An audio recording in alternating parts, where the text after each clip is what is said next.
Here, it's about seeing the value in the students before they see the value in themselves is what I feel like happened to me. And I don't think I'm a unique case. I've often said that it was here that I learned that it was possible for us to change the world. I like to say it's a small school with big school energy.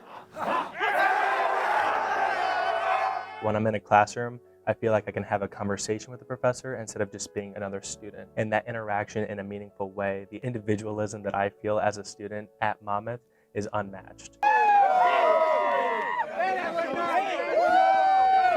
When I'm working with students that are double majors in physics and music, where else but Monmouth can you actually do that and graduate in 4 years and still maintain your sanity? And I really don't know of other institutions that I've worked at, that I've taught at, where that's possible.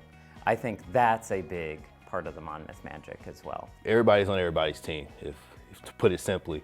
So I just feel like everybody's together, and I think being in a small campus, provides that Monmouth magic of everybody being for each other and about each other. I think Monmouth College is probably the best kept secret.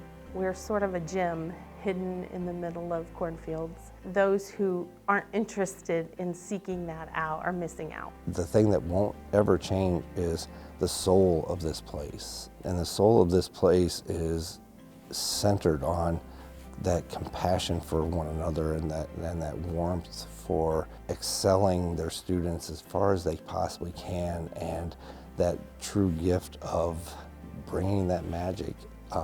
Because what's cool about Monmouth Magic, in my opinion, is that Monmouth Magic doesn't stay in Monmouth. Go!